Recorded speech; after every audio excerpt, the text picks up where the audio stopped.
ఈ రోజు దేవుడు మీకు ఇస్తున్న వాగ్దానం ఇదే: భయపడకుము, నీ ప్రార్థన వినబడినది.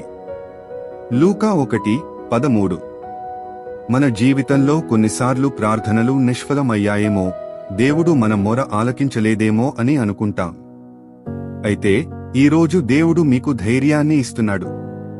జకర్యాకు దూత ద్వారా ఎలాగైతే ఈ మాట చెప్పబడ్డదో, అలాగే ఈరోజు మీ ప్రార్థన కూడా దేవుని సింహాసనాన్ని చేరింది.